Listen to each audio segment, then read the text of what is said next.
Hello dear students, welcome to Kataria pharmacy. So students, कैसे हैं आप सब? आई होप सभी ठीक होंगे। तो हम स्टडी कर रहे थे B pharma first semester human anatomy and physiology first. तो इसकी हमारी यूनिट फर्स्ट चल रही थी। तो यूनिट फर्स्ट में सेल से रिलेटेड सभी टॉपिक्स हमने स्टडी कर लिया है। अब आज के लेक्चर में हम स्टार्ट करेंगे जो सेकेंड चैप्टर है हमारा यूनिट फर्स्ट का, टिश्यू के बारे में डिटेल स्टडी हम करेंगे। बेसिकली इसके 2-3 लेक्चर होने वाले हैं क्योंकि टिश्यू थोड़ा लॉन्ग टॉपिक हो गया है हमारा। तो इसमें फर्स्ट लेक्चर में हम देखेंगे कि जो टिश्यू है उसका जनरल इंट्रोडक्शन क्या है, टाइप्स ऑफ टिश्यू क्या है, देन एक टिश्यू हम सिलेक्ट करेंगे जिसके बारे में आज के इस लेक्चर में कंप्लीट स्टडी करेंगे। तो वीडियो में एंड तक बने रहना जिससे आज का टॉपिक आपको समझ आ जाए, और अपने दोस्तों को ज़्यादा से ज़्यादा वीडियो को शेयर कीजिए। तो स्टार्ट करते हैं, बात करते हैं टिश्यू। अब सेल देखा, क्योंकि बेसिक से हम स्टडी करते आ रहे हैं। तो सेल थी हमारी, ये एक सेल है, 2 3 4। अब ये 4 सेल मिलके, मतलब ग्रुप ऑफ सेल मिलके क्या बनाएंगे? एक टिश्यू बनाएंगे। तो टिश्यू आप सभी को समझ में आ गया। इसकी डेफिनेशन आप इजीली लिख सकते हैं। तो डेफिनेशन हो जाती है इसके, tissue is a group of cell. अब कोई सी भी सेल हो सकती है, बॉडी में जो भी ऑर्गन्स हैं वो ग्रुप ऑफ सेल से ही मिलके बने हुए हैं, मतलब टिश्यू से बने हुए होते हैं। तो कोई सी भी सेल इसके अंदर आ सकती है। तो कॉमन एम्ब्रियोनिक ओरिजिन हो सकता है, function together carry out specialise activities, मतलब कि जो सेल्स हैं एक दूसरे को साथ मिलके, एक दूसरे के साथ कंबाइंड होके एक स्पेशल जो फंक्शन है उसको कैरी आउट करती है। जैसे कि हार्ड टिश्यू हो गया, जैसे बोन हो गया एग्जांपल, सेमी सॉलिड टिश्यू हो गया, फैट, लिक्विड हो गया ब्लड भी एक टिश्यू ही है, बस वो लिक्विड फॉर्म में है। फैट भी टिश्यू है जो सेमी सॉलिड फॉर्म में है, बोन भी टिश्यू है जो हार्ड फॉर्म में है। बाकी डेफिनेशन देखें तो इसकी क्या है? Group of cell having similar origin structure and function. एक ग्रुप में जितनी सेल प्रेजेंट होगी उनका फंक्शन सेम होगा, ओरिजिन सेम होगा, तो उस ग्रुप को क्या बोलेंगे हम? टिश्यू। तो ये चीज आपको समझ में आ गई, यही इसकी डेफिनेशन। और जो स्टडी करते हैं हम साइंस के अंदर टिश्यू की, उसको हम बोलते हैं हिस्टोलॉजी। ये चीज भी आपको याद रखनी है। हिस्टोलॉजी किसको बोलते हैं? Histology is the science that deal with the study of tissues. Tissues की स्टडी जो होती है साइंस के अंदर, उसको हम हिस्टोलॉजी बोलते हैं। और दोस्तों, अगर आपने अभी तक हमारे चैनल को सब्सक्राइब नहीं किया तो सब्सक्राइब जरूर कर लें, क्योंकि आप लोग सब्सक्राइब करते हो तो हमें भी मोटिवेशन मिलता है कुछ और एक्स्ट्रा ऑर्डिनरी आपके लिए करने के लिए, क्योंकि आप सभी को पता है हम आपके लिए काम कर रहे हैं, आपको भी बेनिफिट हो और हमें भी बेनिफिट होना चाहिए। तो सिर्फ आप सब्सक्राइब कर दीजिए। सब्सक्राइब करने का कोई भी चार्ज नहीं लगता है, फ्री ऑफ कॉस्ट होता है, तो आप सभी जानते हैं ये सब। तो आप जरूर सब्सक्राइब करें और अपने दोस्तों को शेयर कर दीजिए। बात कर लेते हैं टाइप ऑफ टिश्यू की। तो ये चीज आपको याद रखनी है, कैसे भी करो चाहे याद करनी है, क्योंकि ये जो क्वेश्चन है टिश्यू और सेल दोनों में से एक क्वेश्चन आपको 10 मार्क्स में मिलने वाला है यूनिट फर्स्ट से। तो अच्छे से प्रिपेयर करना। आप 100% करोगे तो 50% आप इजीली एग्जाम में लिख सकते हो। 50% में आपको कंप्लीट मार्क्स मिलेंगे, क्योंकि ये लॉन्ग टॉपिक है हमारा। तो type of tissue, basically 4 type से टिश्यू को डिराइव्ड किया गया है। फर्स्ट है एपिथेलियल टिश्यू, सेकंड है कनेक्टिव टिश्यू, थर्ड है मस्कुलर टिश्यू, फोर्थ है नर्वस टिश्यू। तो ये 4 टाइप्स के हैं। अब जो ये टाइप्स हैं, डेफिनेशंस हैं, ये टाइप्स आएंगे जो भी हमारे सब्जेक्ट में, उसकी शॉर्ट वीडियोज में अपलोड कर दूंगा ट्रिक के साथ कि आप कैसे इनको याद कर सकते हैं। तो वो आगे आपको देखने को मिलेगी। बेसिकली 4 टाइप हो गए, एपिथेलियल, कनेक्टिव और मस्कुलर और नर्व सिस्टम। बेसिकली कौन से नाम याद नहीं रह सकते? एपिथेलियल और कनेक्टिव। बाकी मस्कुलर और नर्व टिश्यू तो आपको इजीली याद हो जाएगा। तो अब जो एपिथेलियल टिश्यू है ये भी सब डिवाइड होता है 2 टाइप्स में, सिंपल और कंपाउंड। तो सिंपल भी 4 टाइप में डिवाइड होता है और कंपाउंड होता है 3 टाइप में डिवाइड। तो सिंपल में फर्स्ट आ गया squamous epithelial tissue, cuboidal epithelial tissue, इसके अकॉर्डिंग ही इनकी स्ट्रक्चर होगी। Columnar epithelial tissue, pseudo stratified columnar epithelial tissue.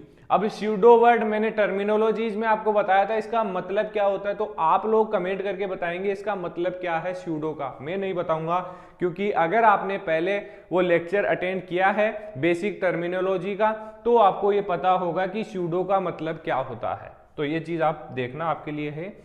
Second है compound, compound squamous epithelium tissue, compound cuboidal epithelium tissue, compound columnar epithelial tissue. बस compound यहाँ पे add हो गया। कनेक्टिव टिश्यू भी 3 टाइप से डिवाइड है, supporting connective tissue, vascular connective tissue और कनेक्टिव टिश्यू प्रॉपर। ये 3 टाइप हो गए। बाकी मस्कुलर टिश्यू, नर्वस टिश्यू ये सिंगल हैं। तो आज के इस लेक्चर में हम ये टॉपिक तो थोड़ा लॉन्ग है, तो इसके लिए एक सेपरेट वीडियो हम लेके आएंगे। बाकी सेकंड जो हमारा टिश्यू है कनेक्टिव टिश्यू, उसके बारे में आज के इस लेक्चर में हम स्टडी करने वाले हैं। तो आ जाइए कनेक्टिव टिश्यू की डेफिनेशन देख लेते हैं सबसे पहले। तो कनेक्टिव टिश्यू क्या होता है? Connective tissue are group of tissue which connect और bind other tissue in the body. ऐसा टिश्यू है जो अदर टिश्यूज होते हैं बॉडी के, उनको बाइंड रखता है। और एक ये हार्ड टिश्यू होगा, बेसिकली हार्ड टिश्यू कौन सा था हमारा?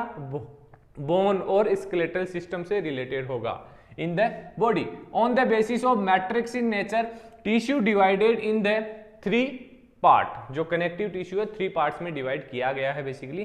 फर्स्ट है सपोर्टिंग, आपने यहां पे देखा था सपोर्टिंग, वेस्कुलर और कनेक्टिव टिश्यू प्रॉपर। तो सपोर्टिंग जो टिश्यू होगा वो हमारी बॉडी को सपोर्ट करेगा।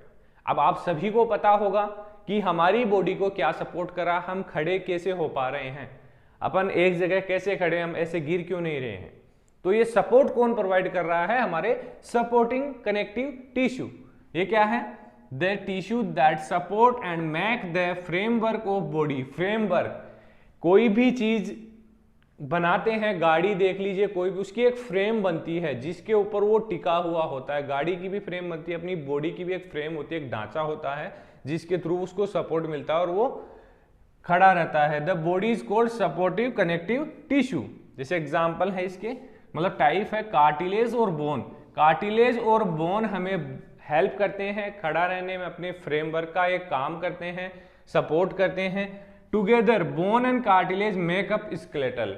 बोन और कार्टिलेज मिलके एक स्केलेटल का फॉर्म करते हैं जो हमारी बॉडी का एक ढांचा होता है। बात कर लेते हैं function of supportive tissue. Functions क्या क्या है इसके? सपोर्ट करता है बॉडी को, प्रोटेक्शन करता है, स्टोरेज ऑफ मिनरल्स जैसे कैल्शियम एंड फॉस्फोरस इसके अंदर बेसिकली स्टोर होता है, site for haematopoiesis, red bone marrow. Haematopoiesis मतलब कि जो हीमोग्लोबिन और जो रेड ब्लड सेल्स होती हैं उनका फॉर्मेशन भी जो सपोर्टिव कनेक्टिव टिश्यू है, मतलब बोन्स हैं, उन्हीं से ही होता है। ये भी इंपॉर्टेंट पॉइंट है जो आप नोट कर लेना। आगे देखते हैं हम vascular connective tissue. Vascular connective tissue, तो ये सेकंड टाइप है। इसमें क्या है? Blood is a fluid connective tissue that travel through tubular vessels. Basically vascular का नाम सुनते ही आपको याद आ जाना चाहिए कि इसका जो एग्जाम्पल होने वाला है वो होगा ब्लड। तो अब सपोर्टिंग जो पहले वाला था, सपोर्टिंग का मतलब हो गया कि सपोर्ट कर रहा है हमारी बॉडी को, इसलिए बोन से रिलेटेड, स्केलेटल सिस्टम से रिलेटेड हो गया। ये वेस्कुलर हमारा ब्लड से रिलेटेड हो गया। तो इसमें blood is a fluid connective tissue that travel through tubular vessels. Blood consist of cell and cell fragments collectively called form element. जो फोम एलिमेंट होते हैं, मतलब कि ब्लड के अंदर क्या क्या कंटेंट होता है? They form element are erythrocytes, leucocytes और platelets. These are the component जो ब्लड के अंदर बेसिकली प्रेजेंट होते हैं और मूव करते हैं ब्लड वेसल्स के थ्रू। एग्जाम्पल हो गया ब्लड, किसका? वेस्कुलर कनेक्टिव टिश्यू का। थर्ड है कनेक्टिव टिश्यू प्रॉपर। ये थोड़ा लॉन्ग है, सभी जो 2 टॉपिक्स आए हैं सपोर्टिंग और वेस्कुलर, उनसे दोनों से ही लॉन्ग है, लेकिन इसको हम शॉर्ट में आपको यहाँ पर बताएंगे। बाकी नोट्स में आपको कंप्लीट मिलेगा, कंप्लीट लिखा हुआ है प्रॉपरली, तो समझ लीजिए यहाँ पर, देन नोट्स स्टडी कर सकते हैं आप। Connective tissue proper consist of loose connective tissue and dense connective tissue. इसके अंदर क्या होता है? लूज कनेक्टिव टिश्यू भी होते हैं और डेंस भी। डेंस का मतलब hard connective tissue, which is further sub divided into dense regular and dense irregular connective tissue, further इनको डिवाइड किया गया है। बेसिकली जो कनेक्टिव टिश्यू प्रॉपर है वो उसका कंपोजिशन क्या होता है, 7 type of cell basically present होती हैं, 3 टाइप ऑफ फाइबर प्रेजेंट होते हैं और एक मैट्रिक्स प्रेजेंट होती है जो भी कनेक्टिव टिश्यू प्रॉपर होता है उसके अंदर। तो बेसिकली जो 7 टाइप ऑफ सेल्स होती हैं उनके क्या क्या नाम है जो बेसिकली कनेक्टिव टिश्यू प्रॉपर के अंदर प्रेजेंट होती है। तो इसकी एक ट्रिक है APL M FM, APL M FM, ये ट्रिक होगी किसकी, 7 cell present in the connective tissue proper. First है adipose, plasma cell, lymphocyte, mast cell, fibroblast और मैक्रोफेज, और लास्ट है मेसेनकाइमल सेल। तो ये 7 टाइप की बेसिकली सेल है जो कनेक्टिव टिश्यू प्रॉपर के अंदर प्रेजेंट होती है। अब 3 टाइप ऑफ फाइबर देख लेते हैं। इसकी ट्रिक है रेस, रेस में से ए हटा देना है आपको बस, बाकी 3 टाइप हो गए। इलास्टिक फाइबर, सॉरी इलास्टिक इसमें कुछ गड़बड़ है जो मैं आपको, इसमें मतलब ये हो गया कि यहाँ पर हमारा रेटिकुलर फाइबर आएगा, यहाँ पे कोलेजन आएगा और यहाँ पे हमारा इलास्टिक फाइबर आएगा। तो ये चेंज कर लेना आप, इसमें थोड़ी मिस्टेक हो गई है, रेटिकुलर को ऊपर कर देना और इलास्टिक को नीचे कर देना। तो ये इसकी ट्रिक हो गई। अब एक मैट्रिक्स है हमारी MPS, MPS का मतलब है म्यूकोपोलीसेकेराइड, म्यूकोपोलीसेकेराइड जो मैट्रिक्स है बेसिकली प्रेजेंट होती है कनेक्टिव टिश्यू प्रॉपर के अंदर। बाकी इसके अंदर अब जो कनेक्टिव टिश्यू प्रॉपर है उसके टाइप्स भी आएंगे जो नोट्स में आपको देखने को मिल जाएंगे। तो आई होप आपको ये जो भी मैं आपको बताया हूँ आज ये समझ में आया होगा। वीडियो अच्छी लगी तो वीडियो को लाइक ज़रूर करें और आगे हम जो भी टिश्यूज हमारे रह गए हैं उनको डिस्कस करेंगे। तो बने रहिए हमारे साथ, मिलते हैं नेक्स्ट वीडियो में।